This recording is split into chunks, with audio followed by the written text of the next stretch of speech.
기도하겠습니다. 주는 그리스도시요 살아계신 하나님의 아들이시나이다. 하나님, 오늘 특별히 무화과 나무의 비유와 마라나타 신앙이라는 말씀을 가지고 성경의 끝에 대한 내용들을 나누기를 소원하오니, 특별히 오늘 말씀을 통하여서 단 한 번밖에 없는 나의 생을 왜 살아야 되며 어느 방향을 향하여 어느 목표를 향하여 살아야 되는지에 대한 중요한 인생의 해답응답 결론이 나는 최고의 축복의 예배가 되도록 인도하여 주옵소서. 감사를 드리며 승리하신 주 예수 그리스도 이름으로 기도드리옵나이다. 아멘. 오늘 제목이 무화과 나무 비유와 마라나타 신앙이라는 제목으로 하나님의 말씀을 나누겠습니다. 저희 교회가 크게 강조하고 있는 것 세 가지가 성경이 말하고 있는 복음, 목사가 성경 이것저것을 끼워 맞춰서 말하는 복음이 아니라 성경 자체가 말하고 있는 복음이 예수가 그리스도라는 비밀입니다.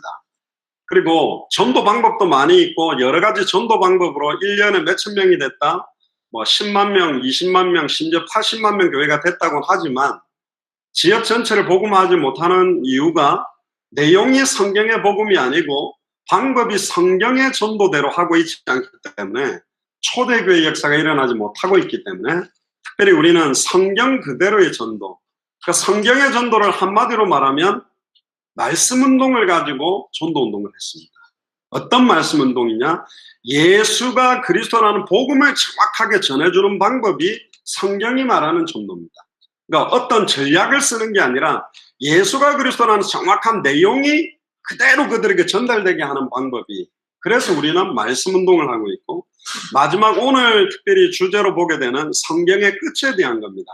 내 인생의 끝은 무엇인가? 나는 왜 살고 있고 무엇을 향해 살아가고 있는가? 거기에 대한 근본적인 답을 저와 여러분들이 오늘 찾게 되기를 주의 이름으로 축복합니다.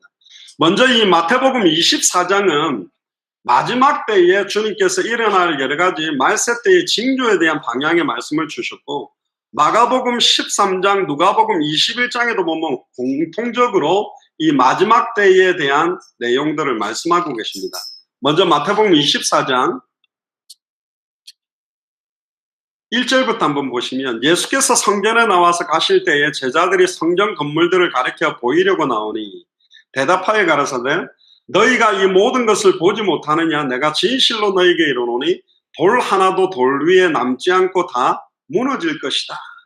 결국은 사람의 생각과 계획과 목적과 의를 가지고 세웠던 성전은 다 무너지지만 하나님의 의의 실체가 되는 예수가 그리스도라고 알고 믿고 영접한 개인 성전들은 시온성과 같이 든든하게 서 있을 것이라는 반대적인 의미가 이 말씀 위에 녹아져 있고, 이 증거로 유대인들이 목수의 아들로 태어난 저 33살 먹은 사람이 메시아라면 우리가 죽이자라고 해서 십자가에 못 박아 죽였습니다. 심지어 뭐라고까지 맹세를 하게 되냐면, 우리가 십자가에 못 박아 죽인 저 예수가 그리스도라면 그 핏값을 우리 후손들에게 돌려라, 사실 그렇게 말할 정도로 완전히 하나님을 대적하는 존재가 누구냐면 이 유대인들이었습니다. 그래서 돌 위에 돌 하나 남지 않고 무너질 것이라는 이 말씀 그대로 지금 예루살렘 성전은 거의 다 무너져서 서쪽 벽만 남아져 있고 아직 이 성전을 건축하지 못하고 있는 게 실제적인 모습입니다. 3절에 보세요. 예수께서 감람산 위에 앉으셨을 때 제자들이 조용히 와서 가로되, 우리에게 이르소서 어느 때에 이런 일이 있겠사오며 또 주의 임하심과 세상 끝에는 무슨 징조가 있겠습니까? 라고 묻습니다. 자, 주님의 임하심, 여기에 말하는 것은 다시 오실 그리스도, 그리고 세상의 끝에는 무슨 징조가 있겠습니까? 이걸 가지고 잘못 해석하면 시한부 종말 사상을 가지는 이상한 사상으로 빠질 수도 있지만, 가장 중요한 내용은 사탄이 항상 희미하게 만들고 이상하게 변질시켜 놓습니다. 베레아 아카데미라는 김기동 목사님이 이 귀신론에 대해서 굉장히 이상하게 풀면서 한국에 있는 교회가 귀신, 사탄, 마귀에 대한 이야기를 하면 전부 베레아 아카데미 김기동 사상을 받은 것 아니냐 하면서 아예 사탄이나 마귀, 귀신 이야기를 못하게 하는 것도 사단의 전략입니다. 성경이 밝히고 있는 사탄의 실체, 그리고 마귀와 귀신의 실체를 드러내는 것이 너무너무 중요하고, 또한 세상의 그 종말, 이상한 시한부 종말 사상자들이 이걸 가지고 흰옷 입고 맨날 매돌 며칠에 오신다라고 변질시켜 놓게 하는 것이 아니라, 성경이 말하는 끝 세상의 종말은 어떻게 올 것인가에 대한 것을 성경 그대로 확정하고, 우리가 성경이 말하는 종말론 사상을 가진 믿음을 가지고, 즉 마라나타의 믿음을 가지고 신앙생활하는 게 너무 건전한, 정말로 하나님이 기뻐하는 신앙생활이 된다는 겁니다. 그래서 오늘 그 내용들을 예수가 그리스도는 복음과 함께 꼭 찾으면 좋겠습니다. 그러면서 4절에 보세요. 사람의 미혹을 받지 않도록 주의해라고 이야기합니다. 특히 여기서 말하는 사람은 여러분들의 돈을 떼먹고 도망가는 것은 그런 사람이 아니라, 여기서의 사람의 핵심은 뒤로 가보면 그리스도가 여기 있다 저기 있다라고 하면서 자기가 그리스도라고 주장하는 적그리스도 사상을 가진 자들에게 미혹받지 말라고 이야기합니다. 마지막 때에는 정확한 복음 가진 사람들에게 이적과 기적을 많이 주지 않겠다고 되어 있습니다. 왜? 이적과 기적만 가지고 따라오는 사람들은 이 복음을 받지 않습니다. 그 이적과 기적이 필요해서 따라오는 것입니다. 근데 마지막 때에 보면 적그리스도, 이단의 영, 거짓 선지자의 영들은 할 수만 있거든 택하신 자들을 미혹하기 위해서 어마어마한 기적과 이적을 일으킵니다. 그래서 지금 종말의 때가 가까이 왔다고 보는 겁니다. 지금 신천지다, 하나님의 교회다, 수많은 이단 사이비들, 저희들이 화요일마다 하나씩 보고 있지 않습니까? 기가 막히게 예수가 그리스도는 핵심만 딱 놓치고 다른 메시지를 하고 있습니다. 제가 단도직입적으로 이야기를 했습니다. 이번에 캄보디아에서도 몰몬교에서 예수 그리스도를 이야기하고 있습니다. 그럼 몰몬교가 말하는 예수 그리스도를 믿으면 구원 받습니까? 절대로 못 받습니다. 여호와 증인도 예수 그리스도를 이야기합니다. 똑같은 우리 성경을 씁니다. 그러나 여호와 증인이 말하는 예수 그리스도를 믿어서는 구원받지 못합니다. 천주교도 예수 그리스도를 이야기합니다. 이번에 문재인 대통령이 러시아 가가지고 방문한 카톨릭 교회 성당 이름이 구세주 그리스도 교회더라고. 이름은 잘 지었어요. 그런데 죄송합니다. 카톨릭에서 말하는 구세주 그리스도식으로 믿어서는 구원받을 수 없습니다. 왜? 달라요. 우리가 말하는 내용하고 다릅니다. 복음의 필연성, 절대성, 당연성, 유일성, 시급성이 없어요. 천하의 구원 얻을 다른 이름 없는 오직 예수만 그리스도요, 예수를 그리스도로 믿어야만 구원받는다, 이렇게 딱 이야기하면 달라지게 되어 있습니다. 다른 종교에도 구원이 있다라고 하는 종교 통합 사상을 가지고 끌고 있는 천주교가 말하는 구원은 틀린 구원이에요. 그럼 변질된 구원을 말하는 겁니다. 66권 외에 몰몬경에 게시된 마지막 그리스도의 계시를 받아야 구원받는다고 말하는 몰몬교에서 말하는 예수 그리스도를 믿어서는 절대로 구원받을 수가 없어요. 그리고 요한복음 14장 6절에 나로 말미암지 않고는 아버지께로 올 자가 없다라고 되어 있습니다.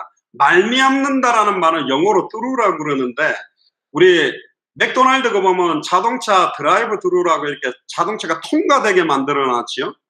관 같은 데를 그 속을 딱 지나가는 걸 보고 뚜루라고 그러는데, 예수 그리스도를 통해서만 아버지께로 갑니다.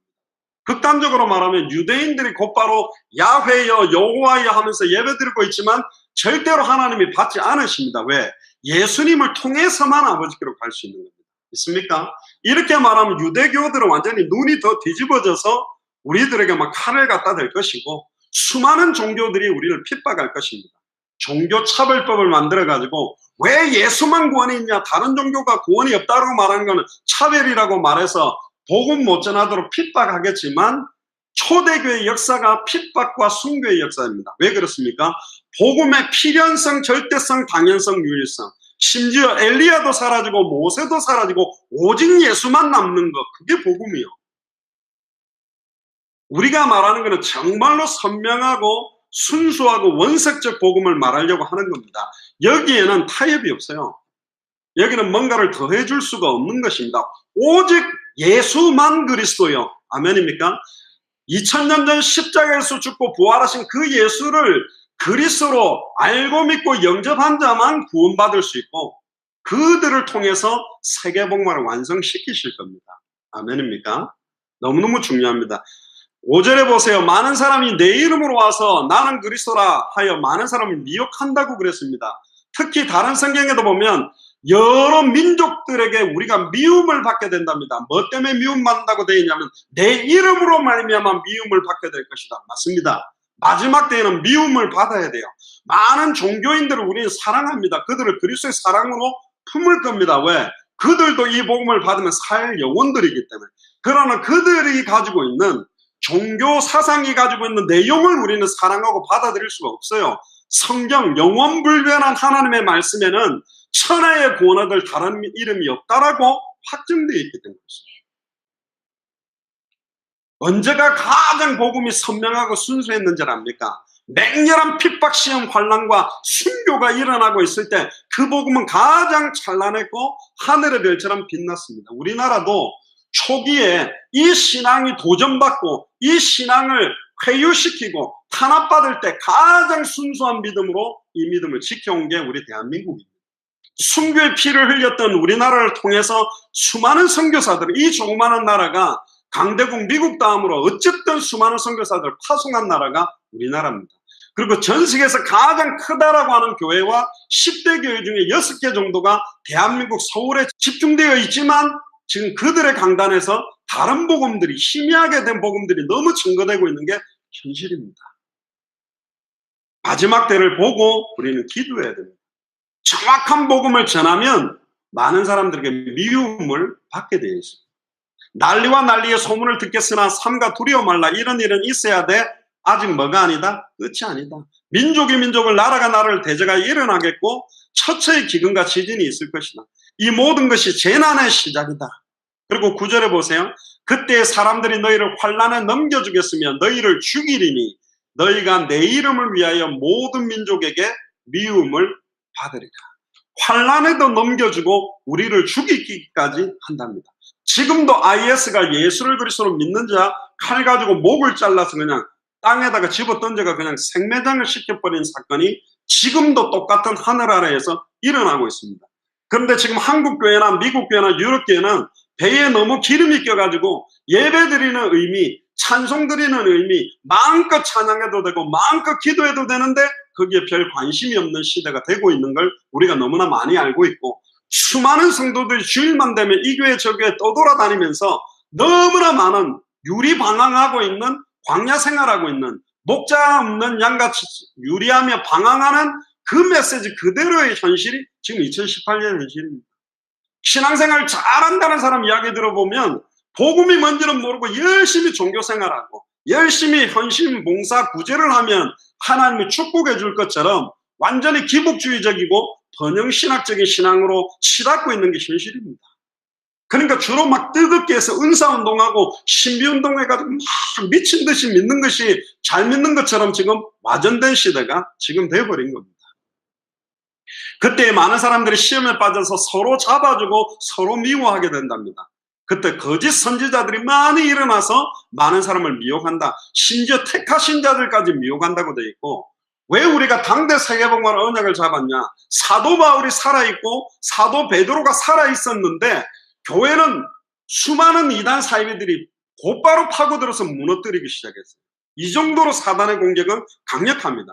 정확한 복음 들고 복음 전하려고 하는 교회가 일어날 때마다 사탄은 그 개인과 가정과 가문과 교회를 무너뜨리는 공격이 시도되게 돼 있어요. 왜죠? 그 발걸음에 결국은 말씀이 성취되고 마태복음 24장 14절이 성취될 것이기 때문에, 심지어 불법의 성함으로 많은 사람들의 사랑이 식어지려. 여기서 말하는 사랑은 인간적인 사랑을 포함한 영적으로 한 영혼 한 영혼을 사랑하는 사랑을 식어진다는 거예요. 저는 이번에 부산 내려가서 청소년들하고 한 이틀 만나면서 복음 나누면 너무너무 행복했는데, 반 정도는 아이들이 신앙생활 가운데 말씀의 뿌리를 내려서 다른 친구들에게 복음을 전하고 말씀 운동도 하고 있는 청소년들이 있는 반면에 한 60% 이상은 사회적으로, 학교적으로 너무 방황하고 너무 따돌림 당하고 너무 무너져 있는 아이들이 있는데, 교회는 가장 깨끗한 곳이지만 가장 더러운 것이 왠 줄 알아요? 가장 추악하고 더러운 죄인들이 와서 자기 죄악을 완전히 드러내놓고 정결케 온전히 회복을 누리는 그런 자리잖아요. 메시지 하는데요, 한 20% 30%는 잘 못 듣더라고요. 당연하겠죠. 불교신자 자녀들인데, 무속인 가정에서 어릴 때부터 자란 애들이에요.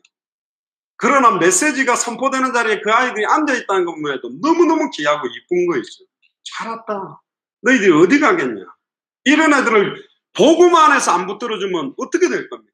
참 충격이고 너무너무 안타까웠어요. 13절에 그러나 끝까지 견디는 자는 구원을 얻는다. 그러면서 14절에 우리가 너무 중요하게 생각하고 있는 이 천국 복음이 모든 민족에게 증언되기 위하여 온 세상에 전파되리니 그제야 끝이 온다. 할렐루야.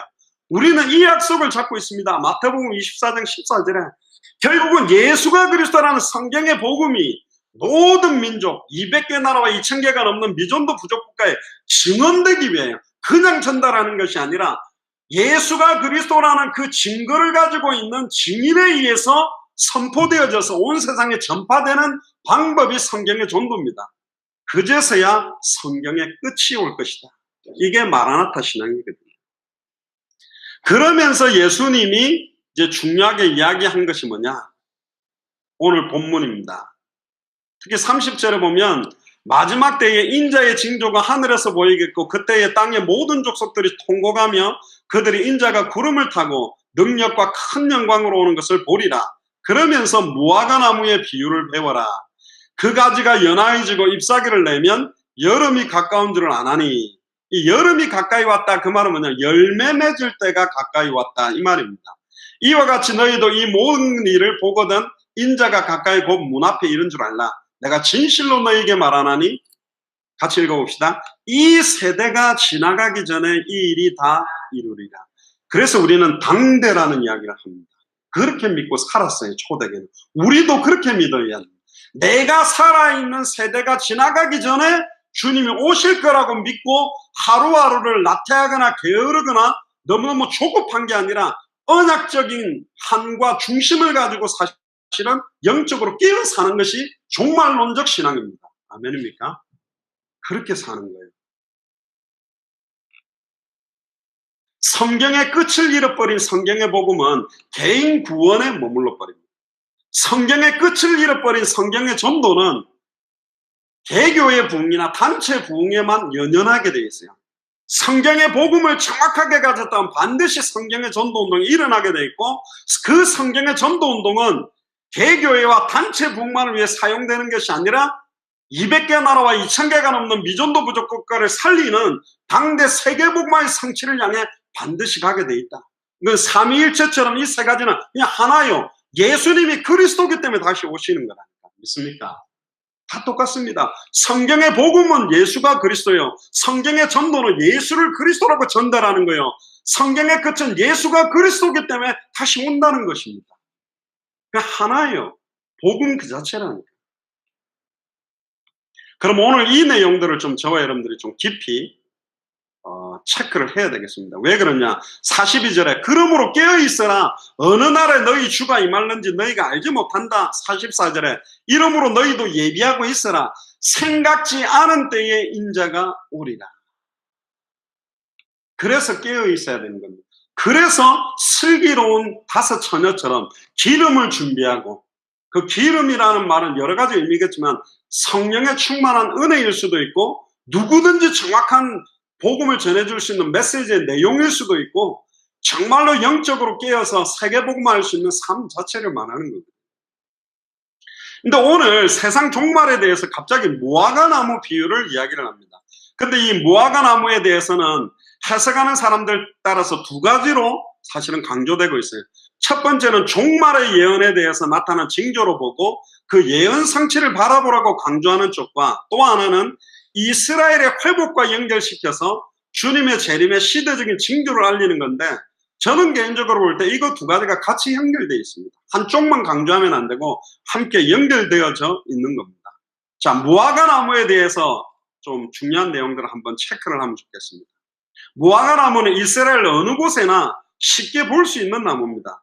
이 나무는 이스라엘이나 하나님의 백성을 상징한다라고 많이 표현하는데 특히 바리새인, 사두개인, 서기관들의 외식적인 삶을 빗댈 때 이 무화과가 굉장히 많아요. 즉 종교의 상징, 외식의 상징적으로 빗댈 때 무화과 나무 이야기를 많이 합니다. 무화과는 두 종류인데 8월 말경에 익는 여름 무화과가 있고 5월 말경에 익는 겨울 무화과가 있습니다. 근데 예수님이 성경에서 강조하실 때는 뒤쪽에 5월 말경에 익는 겨울 무화과 시간표에 이 무화과 비유를 하게 됩니다. 대개 어린 싹이 나오는 경우가 2월경에 나오고요. 4월이면 그 잎이 나타나게 되는 겁니다. 특히 에덴 동산에 자라는 대표적인 나무 중에서도 등장하는 게 이 무화과입니다. 에덴 동산 중앙에 생명나무와 선악을 알게 하는 나무가 있었는데 사탄의 미혹을 받아 하나님의 말씀을 어기고 선악을 알게 하는 나무 열매를 따먹는 나를 정령 죽으리라 그랬는데 하나님과 같이 될 수 있다는 사탄의 말을 믿고 그걸 따먹게 되고 영화와 종교로 관을 시험받았던 영광이 떠나버렸어요. 그러니까 육체의 부끄러운 수치가 드러나는데 그거를 딱 따가지고 가린 게 바로 뭐냐? 이런 무화과 잎을 딱 따가지고 가려버렸어요. 그러니까 인간적 방법으로 인간의 수치와 죄악과 더러움을 가리는 방법으로 드러난 게 뭐냐? 종교적 방법으로 드러난 게 뭐냐면 무화과 나무 잎입니다. 근데 하나님은 그걸 벗겨버리고 창세기 3장 21절에 아담과 하와가 정령 죽어야 되는데 죄를 짓지 않은 짐승 한 마리를 끌고 오셨어요. 이게 왜 중요하냐? 굉장히 중요합니다. 왜 중요하냐면 에덴 동산 당시에는 사자가 토끼 같은 거 잡아먹지 않았어요. 성경에 가말하면 짐승들이 땅에 채소를 먹고 살았다. 그때는 채식을 했어요. 사자도. 얼마나 건강했겠습니까? 육식보다는 채식이 좋거든요. 그런데 범죄한 이후로 약육 강식 시대가 온 거기 때문에 에덴 동산에서는 죽음이라는 게 전혀 없었다는 겁니다. 근데 최초의 죽음이 있었어요. 그게 뭐냐? 아담과 하와가 범죄함으로 정령 죽어야 되는데 죄를 짓지 않는 짐승 한 마리를 데리고 와서 정령 죽으리라는 약속대로 성취를 시켰어요. 그리고는 가죽을 벗겨서 피가 뚝뚝뚝 흐르는 옷을 무화과 나무 잎을 벗기고 가죽 옷으로 입혀주면서 완전한 수치와 능력을 가리워주는 것. 피 묻은 가죽옷, 그게 장차 그리스도로 옷 입는다, 빛의 갑옷을 입는다, 하나님의 성령 충만함이 임하는 전신갑주를 입게 되는 예표적인 거고, 영화와 종교로 관을 시험받았고 영광으로 옷을 입고 살았던 아담과 하와가 이제는 영광을 다 빼앗겨버리고 짐승 껍데기를 덮어쓰고 사는 이제 동물과 같은 존재가 되어버린 거예요.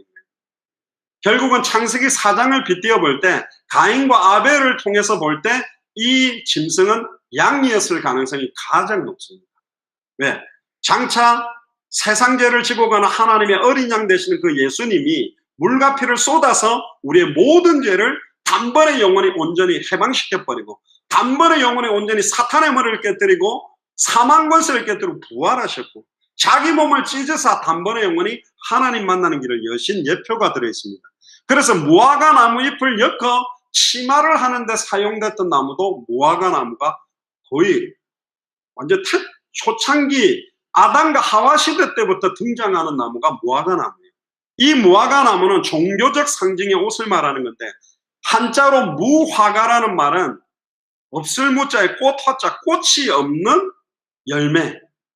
그런데 실제로 무화과 나무에서 꽃이 피는 것은 대부분 보지 못하지만 그 전문가에 보니까 조그마한 꽃봉오리가 따로 피기는 핀다는니다. 근데 사실은 무화과 나무 안에 있는 꽃이 안에 폈다라고 볼 만큼 무화과 속에 사실은 꽃이 들어있는 형태가 이 무화과예요. 그래서 무화과를 은화과다, 숨겨져 있는, 꽃이 숨겨져 있는, 그러니까 꽃이 없는 열매, 심지어 꽃이 숨겨져 있는 열매가 이 무화과입니다. 몇 가지 특징이 있는데 이 무화과는 관상용 나무가 아닙니다. 모습이 아름답지 않아요. 볼품이 없어요.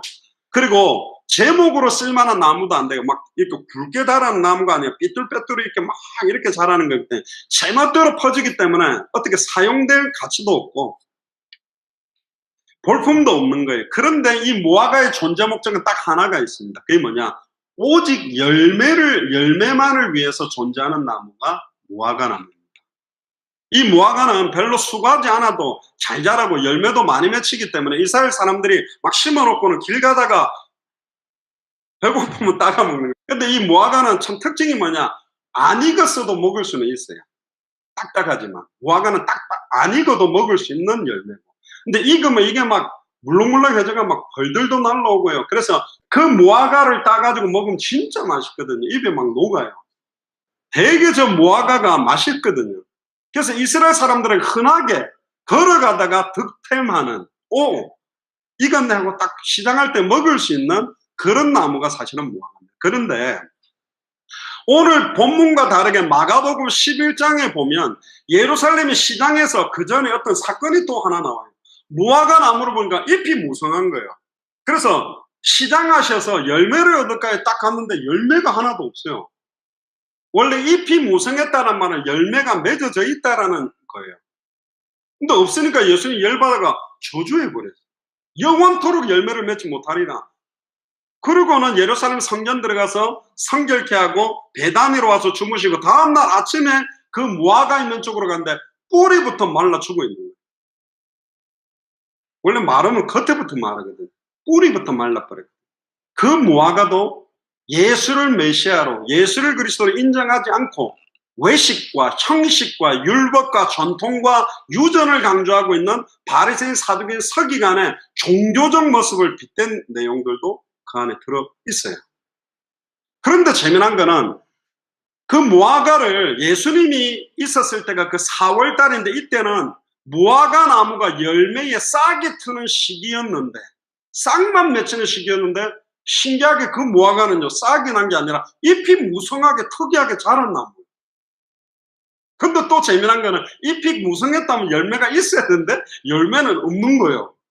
특이한 무화과 나무였습니다. 이게 누구냐? 복음의 실제에 대한 관심 없고 영혼 구원에 대한 구원을 외치지만 한 영혼 한 영혼을 실제 살리지 않고 지속적인 생명운동, 말씀운동, 제자운동은 열매가 없는 외식주의적인 모습들을 사실은 이스라엘 민족만 말하는 것이 아니라 지금 한국과 전 세계 교회 안에 있는 이렇게 외식주의적으로 종교 생활하고 있는 사람들에 대한 모습도 빗댄 내용이 사실은 거기에 있는 겁니다. 아직 시기가 아니었는데 왜 저주를 했을까? 여러 가지 해석이 있습니다. 아무리 때가 아니더라도 주님이 원하실 때 뭐가 있어야 된다는 거예요? 열매가 있어야 된다는 거예요. 이건 안 좋은 말로 말하면 군대식으로 말하면 까라면 까, 그 말이에요.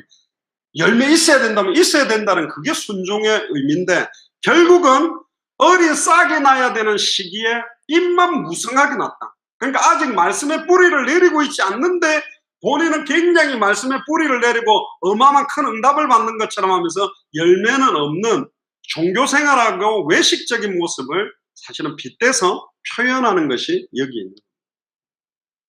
거짓과 위선과 독선으로 가득 차 있는 바리새인, 사두개인, 서기관에게 중요한 메시지를 주기 위해 메시아 그리스도 언약을 잃어버린 이스라엘의 모습, 장차 하나님을 사랑한다고 하면서 메시아를 기다린다면서 그 메시아를 십자가에 못 박아 죽이라고 외치고 강도 바라바를 살려라고 외치게 될 이스라엘의 모습이 사실은 투영되어 있는, 묵시적으로 딱 깔려있는 부분들입니다.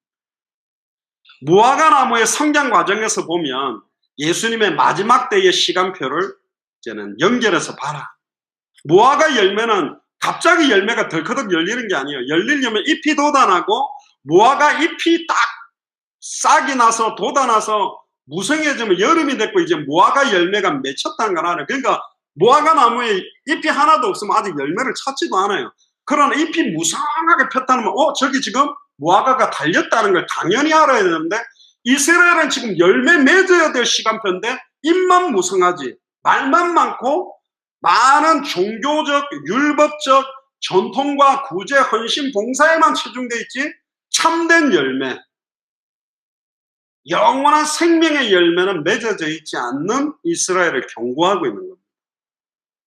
왜 예수님이 무화과 비유를 했냐면 이미 예수님이 그리스도로 오셨고 이제 곧 십자가에 달려 죽으시고 부활한다면 단번에 영원히 하나님 만나는 길이 열 거다.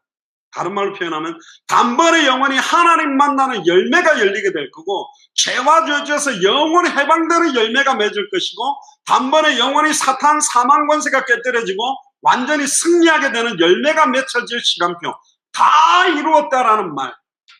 그러니까 껍데기 성전을 무너뜨리게 만드는 예언을 하시면서도 껍데기와 외식에 가득 찬 이스라엘에게 가장 중요한 언약의 핵심이 뭐냐, 생명의 열매가 뭐냐, 이걸 메시지로 주려고 이 무화과 나무를 등장시킨 겁니다.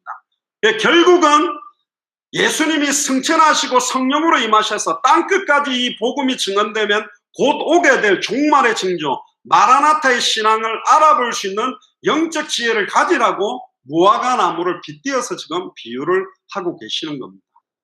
결국 마지막 때에 일어나는 한 가지 한 가지를 보면서 우리가 시간표를 정확한 때와 시기를 계산할 필요는 없지만 우리가 항상 끝을 보고 남은 인생이 얼마 남지 않았다라는 걸 가지고 소중하게 하루하루를 임해야 된다는 거예요. 아멘입니까? 특히 마태복음 16장 2절 3절을 보면 예수께서 대답하여 가라사대 너희가 저녁에 하늘이 붉으면 날이 좋겠다 하고 아침에 하늘이 붉고 흐리면 오늘은 날이 굳겠다 하나니 너희가 천기는 분별할 줄 알면서 시대의 표적은 분별할 수 없느냐. 자, 그럼 시대의 표적에 대한 걸 한 번 더 체크를 해보겠습니다. 그것 말고 또 하나의 표적적으로 요구하는 게 뭐냐면 초림 예수님이 공생애를 통해서 많은 표적들을 보여주셨습니다. 근데 대체로 지금 전 세계 기독교 목사님들이나 신학자들이 말하는 마지막 때가 되면 7개에 대한 징조들이 나타날 거라고 강조하는 게 있어요. 그거는 프린터물에는 없습니다만은 첫 번째는 오늘 읽었던 본문과 같이 이스라엘에 대한 징조가 나타난다는 겁니다. 여러분들은 이스라엘은 언제 완전히 망해버렸냐면 AD 70년입니다. AD 70년에 완전히 망했다가 거의 한 1888년, 그러니까 거의 2000년 가까이가 나라가 없이 흩어져 있었는데 충격적인 게 얼마 전에 있었죠. 여러분들 잘 아시다시피 1948년 5월 14일에 이스라엘의 나라가 다시 회복이 됐어요. 자, 이거는 그 전에 있던 사람은 보지 못하는 마지막 표적입니다. 분명히 이스라엘과 연계가 돼 있다 했죠. 그러면 마틴 루터도, 쯔빙글리도, 칼빈도 이스라엘이라는 나라가 다시 건국된 걸 본 적은 없습니다. 근데 우리는 이미 1948년에 새롭게 이스라엘이 정식 나라로 딱 회복이 됐고, 회복된 정도가 아니라 정치, 사회, 경제, 문화, 아예 미국 안에서 정치계를 움직이고 정보통신을 움직이고 아예 월가에서 돈을 움직이고 아예 미국의 헐리우드에서 영화, 아예 동부에서는 브로드웨이에서 뮤지컬, 각종 정치, 사회, 경제, 문화, 식량, 에너지 모든 부분에 이 이스라엘 사람들이 파고 들어가서 영향력을 주고 있는 시대를 우리는 맞이하고 있어요. 노벨상의 거의 3분의 1 이상을 유대인 이스라엘 사람들이 지금 끌고 있는 시대를 우리는 살고 있어요. 이 말은 뭐냐? 예언되어 있었어요. 에스겔 37장에 보면 고토로 돌아와서 나라를 재건할 예언들이 에스겔 37장에 되어져 있고, 특히 지금까지 중동 전쟁이 한 4번 정도 있었습니다. 그렇다면 이 성경에 예언되어 있는 계시록에서 조금 강조하는 내용을 빌리자면 시편 83편에 있는 전쟁, 그리고 계시록에 나오는 곡과 마곡의 전쟁, 그리고 여러분들 잘 아는 아마겟돈 전쟁이라는 것들을 치르게 되어 있는 시간표가 남아있다는 거예요. 아직 덜커덕 끝이 올 수가 없어요. 왜? 이는 아직 성취되지 않은 사건들이 있다. 그러면 종말을 연구하는 사람들이 시편 83편의 전쟁은 뭐라 그러냐면 이스라엘 국경과 마주하고 있는 주변 국가와의 전쟁입니다. 이란, 이라크라든가 시리아라든가 팔레스타인이라든가 여기와의 전쟁이 아직 완전히 어마어마하게 본격적으로 나올 것이다. 근데 얼마 전에 트럼프가 미국 대사관을 예루살렘으로 옮기면서 공식적으로 예루살렘은 이스라엘의 수도라고 하니까 막 팔레스타인 지금 난리가 나서 또 지금 분쟁이 터지고 있고, 저번에 이야기했던 제3성전이라고 예루살렘에 지금 모슬렘 황금 사원이 서 있는 거기에 제3성전을 유대인들이 짓겠다고 모든 기구를 지금 거의 다 만들어놨어요. 그럼 뭐라고 이야기하냐면 저거를 갖다가 유대인들이 아무리 미국의 배경을 얻고 프리메이슨, 일루미나티를 동원해가지고 저걸 다시 무너뜨리고 거기다가 성전을 짓는다면 모슬렘권이 가만히 있겠냐. 저게 이제 중동의 화약고라고 생각하는 거예요. 제가 볼 때는 북한의 미사일보다도 더 심각한 상태가 예루살렘 그 안입니다. 그런데 이게 예언이 되어 있어요. 첫 번째가 시편 83편의 전쟁이고, 두 번째가 곡과 마곡의 전쟁인데 이스라엘과 온 아랍, 심지어 러시아까지 참여해갖고 벌어지는 전쟁을 곡, 마곡 전쟁이 아니겠느냐 이렇게 예측을 하고, 마지막 곡, 마곡 전쟁 이후에 적그리스도와 7년 정도 평화 입장을 맺으면서 7년 대환란이 시작되지 않겠냐, 이런 식으로 보고 있습니다. 그래서 이때 7년간의 어떤 전쟁을 제3차 대전이 되지 않겠냐, 이때는 어마어마한 핍박의 시대가 올 거다. 복음 전하기만 하면 잡아가는 시대도 분명히 올 것이다. 평화라는 이름으로, 차별법이라는 이름으로 절대로 복음 못 줘. 지금 학교에서 복음 전하면 가만히 있나요? 학교 보안관이나 경찰이 와가지고 전도 못하게 합니다. 점점 복음 전할 수 없는 상황으로 만들어가고, 대학에도 이상한 신천지 이단 사이비들이 들어와갖고 막 해놓으니까 복음 들고 전도하려고 하면 아예 레드카드 보여주고 수위들한테 전화해가지고 학교 다 쫓아내는 시대가 왔다. 그리고 두 번째가 자연재앙의 시대가 옵니다. 감남산에서도 말씀했지만 처처에 1월 성신의 징조가 있고 지진, 기근, 온역이 터질 거다. 그러나 시작이다. 모든 재난의 시작이다. 재난이라는 말은 벌스 페인이라고 그러는데 산통, 아기를 놓기 전에 막 고통이 오는 거예요. 그러니까 보통은 이제 양수가 터지거나 또 이제 막 그 진통이 오는 주기가 빨라지면 이렇게 병원에 가죠. 근데 미리 가면요, 병원에서 집에 가 더 있다가 배 더 아파지면 뭐 3분, 5분 단위로 진통이 심해질 때 오세요 하고 보내기도 하거든요. 근데 재미난 거는 정확한 시기를 산부인과 의사도 몰라요. 아기를 진통하고 있다 갑자기 나와버리기도 하고, 막 몇 번을 갔는데 안 나와가지고 막 한 달 더 있다가 나오기도 하고, 막 그런 경우도 있거든. 마지막 종말 때의 시간표는 점점 강도가 세어지고 빈도도 잦아지만 언제인지는 모른다. 그러나 마태복음 24장과 시간표와 함께 주님의 재림이 연결되어 있고, 요즘 일어나는 모든 인류 예보는 관측 이래의 최대다. 뭐 몇십 년 만에 오는 폭염이다. 자꾸 이렇게 오는 이유들도 사실은 무관하지는 않다. 근데 이상한 시한부 종말 사상단이 이걸 막 끌어당겨갖고 막 지금 이제 금방 끄도올 것처럼 이상하면 그런 의미가 아니라니까요. 반드시 마태복음 24장 14절과 연결되어 있고, 세 번째 종말의 징조는 배도. 수많은 크리스찬들이 배도하게 됩니다. 지금 건전한 교회를 다니다가 신천지나 이단 사입으로 너무나 많은 사람들이 미혹받고 가고 있고, 여호와 증인으로 떨어져 나가고 있고, 물론 원래 안 믿은 거겠지만, 배도라는 것은 믿던 사람들이 아예 완전히 믿음을 다 잃어버리게 되는 시간표가 오거든요. 데살로니가 후서 2장 3절에도 종말의 때에 교회가 배도의 길을 갈 것이다. 교회가 뭐라고 요즘은 강조합니까? 전 세계 신학교 중에 80%가 모세오경은 신하다. 성경은 후대에 이렇게 편집됐다. 66권 전체는 하나님의 말씀을 인정하는 게 아니다. 하나님의 말씀도 있다.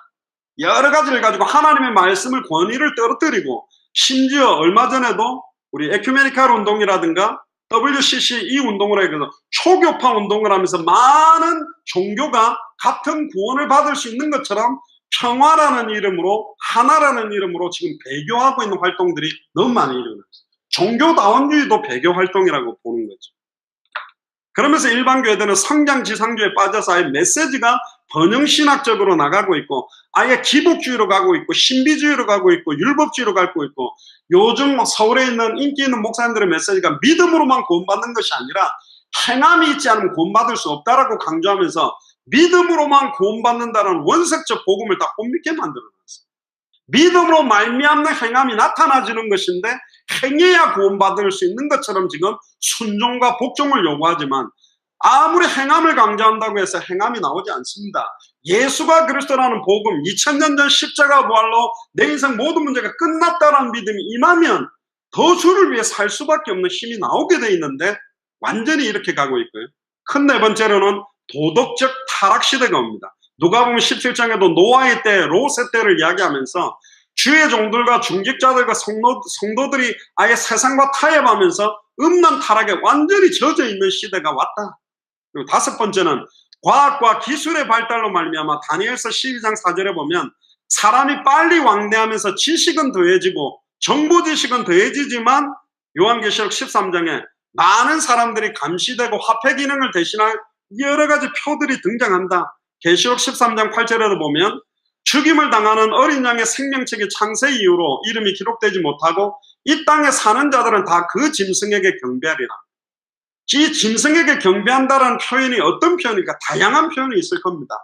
아예 그리스도보다도 내 성공과 물질과 돈과 명예를 더 추구하는 것도 아예 경배하는 거하고 똑같죠. 예수님을 시험했던 사탄이 내게 경배하면 천하만국을 주겠다. 천하만국을 다 죽였다는 이야기도 하겠죠, 사탄이.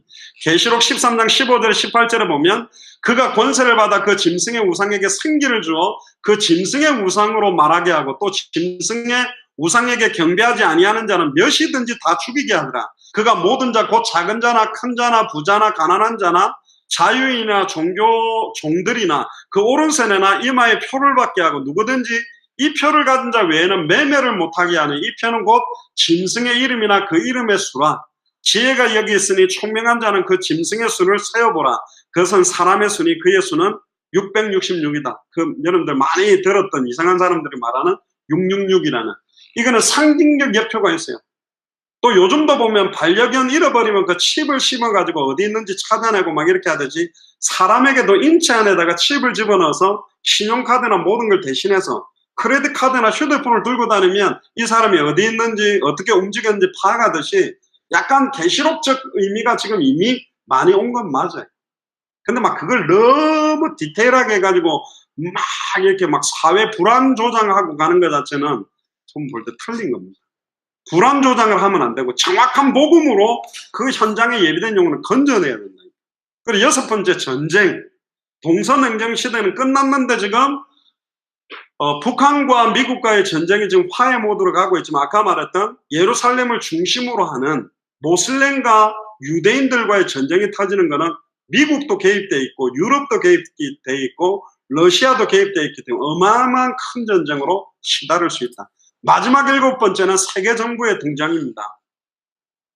다니엘 2장에도 보면 철과 진흙이 섞인 발로 묘사되고 다니엘 7장에 10뿔을 가진 네 번째 짐승, 요한계시록 17장에 나오는 큰 성 바벨론, 모두 주님이 재림해서 주의 나라를 이 땅에 주의 나라가 임하기 전에 마지막 제국 적그리스도의 나라로 임하게 되는 게 세계 정부라고 말합니다. 이 세계 정부를 구성하는 데 있어서는 카톨릭, 교황뿐만 아니라 이제는 모슬렘 여러 종교들이 통합 정부를 만들고 통합 종교를 만드는 시서 전 세계에 원색 복음을 전하는 사람들을 핍박하는 시대는 분명히 올 것이다. 그래서 예수님이 이스라엘의 회복과 관계된 징조로 이 무화과 나무 이야기를 하는 겁니다. 그래서 이 무화과 나무의 비유를 통해서 열매 없음으로 예수님께 저주를 받았던 무화과를 통해서도 하나님이 우리에게 주시는 의미는 뭐냐? 마태복음 21장 43절에 보면 그러므로 내가 너에게 이르노니 하나님의 나라를 너희는 빼앗기고 그 나라의 열매 맺는 백성이 받으리라. 원래 이스라엘이 하나님의 나라의 축복을 받아야 될 장자인데 이방인의 시간표를 하나님이 주신 겁니다. 촛대를 이방인들에게 옮겨서 예수를 그리스도로 알고 믿고 영접한 자를 통해서 마지막 때에 완전한 세계복음의 언약을 성취시키겠다는 거예요. 할렐루야. 저번에 우리가 이스라엘에 대한 이야기를 영적 이스라엘 이야기하면서 말씀을 나눴죠. 영적 이스라엘의 실체는 그리스도요. 육신적 이스라엘의 실체는 유대인들입니다만은 그 유대인들이 예수가 그리스도의 언약을 잃어버리고 살기 때문에 진짜로 예수를 그리스도로 알고 믿는 우리에게 그 언약이 기업 물을 자로 언약이 우리에게 전달돼요. 우리의 발걸음에 이 언약을 성취시키기 위해 마태복음 24장 14절의 언약을 우리에게 주신 겁니다. AD 70년에 완전히 멸망당한 뒤에 1948년 5월 15일에 독립을 선언해서 지금 이스라엘의 민족이 어마어마하게 큰 힘을 가지고 일어나는 것도 지금 우리가 살아가는 이 세대의 중요한 시간표가 있는 것 분명하다. 사도 바울 시대 때는 모든 족속 천하만민 땅끝에 가려면 배 타고 걸어서 가면서 많은 시간 걸렸지만 지금은 3일이면 지구상에 못 들어가는 나라는 없다. 그러나 인터넷이 지금 구석구석마다 다 들어가 있고 좀 느려도 심지어 구석구석마다 선교사들과 교회와 중직자들이 목사님들이 장로님들이 들어가 있다. 근데 그들이 성경의 복음의 핵심을 희미하게 알고 있고 성경의 전도가 뭔지 모르고 있고 성경의 끝을 잃어버리고 있기 때문에 이 세 가지를 전달해서 200개 나라마다 하나님이 예비한 주의 종과 교회가 일어나서 함께 200개 나라와 2000개가 넘는 미전도 부족 국가를 살리자. 할렐루야. 그게 우리에게 교회가 주신 언약이에요. 어렵지 않습니다. 20명만 찾으면 그분이 10명씩 찾으면 200명이고 200명 목사님들이 10개의 미전도 부족 국가를 커버해주면 2000개는 끝나게 되어 있기 때문에 불가능한 것이 아니다. 1년에 재상된 데는 제자를 한 명씩만 세워도 한 사람이 10년이면 1024명의 제자가 나오고 30년만 똑바로 살면 10억의 제자가 나온다는 게 한 명으로 인해서 나오는 제자의 수가 나오는데, 과연 우리가 남은 생을 온전히 주님께 드리면 이게 불가능하냐?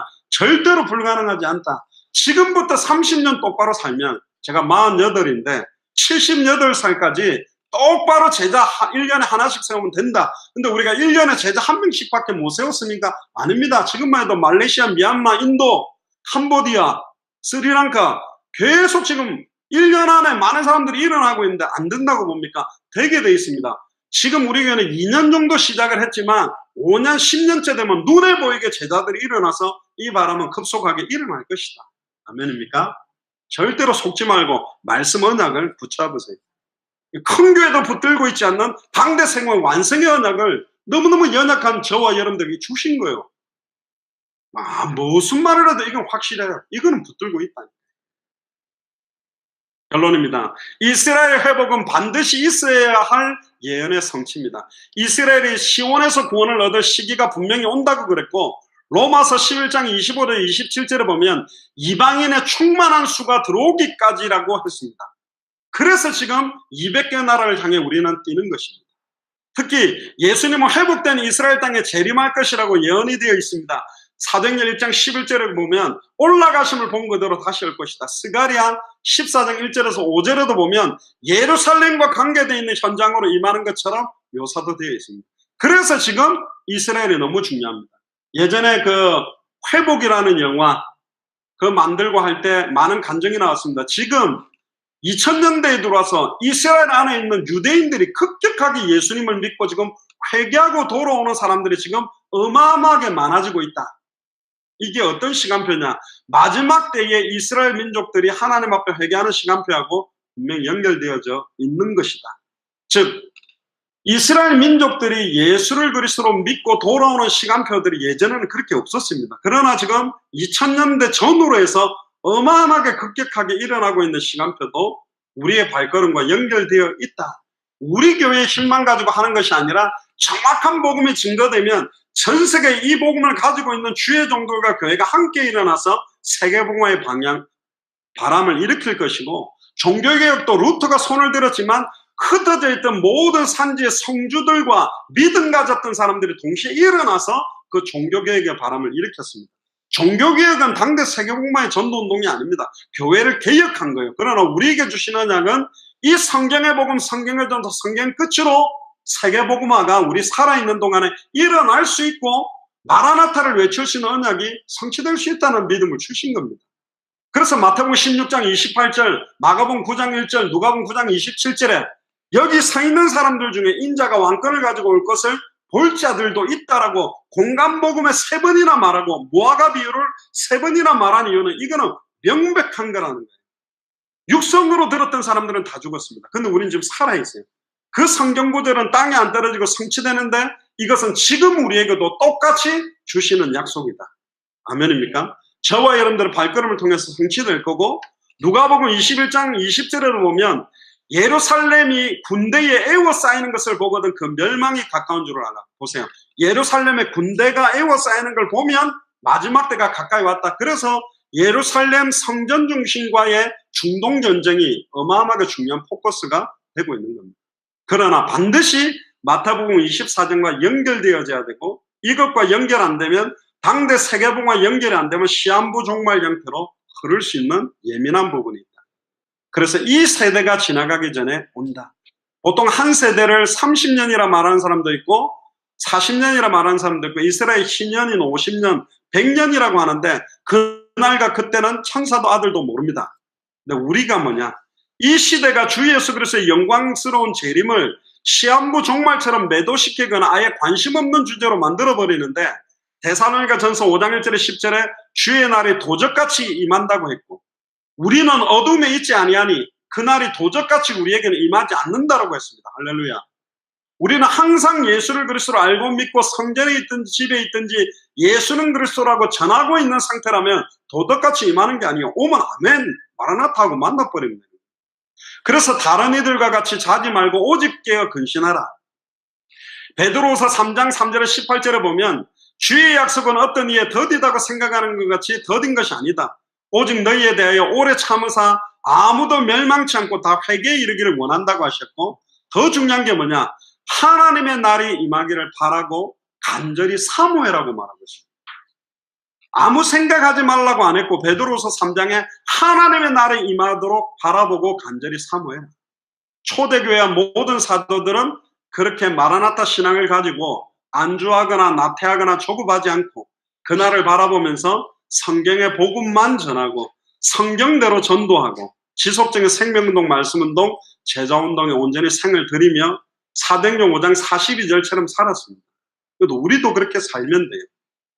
여러분들이 뭐 교수가 되든 의사가 되든 사학가가 되든 이 시간표와 끝을 바라보고 사는 게 너무너무 중요한 겁니다.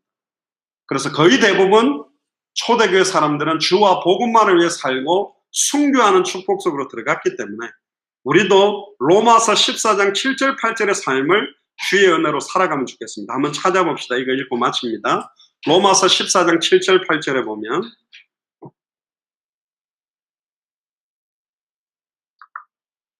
같이 읽어봅시다. 우리 중에 누구든지 자기를 위하여 사는 자가 없고 자기를 위하여 죽는 자도 없도다.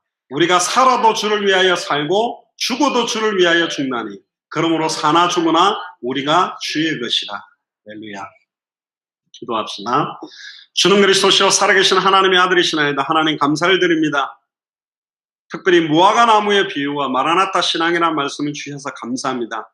예수를 그리스도로 알고 믿고 영접하고 순종하는 우리의 삶 자체가 다시는 우리 자신을 위해 살지 않고 주와 복음만을 위하여 살아가도록 남은 인생을 헛되이 안주하거나 나타나거나 게으르거나 조급하지 않고 온전히 영적으로 깨어 주의 날을 간절히 사모하며 순수하게 우리 인생을 완전히 올인하며 살아갈 수 있는 인생이 되도록 마음껏 축복하시고 이번 한 주간에도 현장에서 만나는 모든 만남을 통하여 지속적인 생명운동, 말씀운동, 제자운동이 계속적으로 일어나도록 축복하여 주옵소서. 감사를 드리며 승리하신 주 예수 그리스도 이름으로 기도드리옵나이다. 아멘.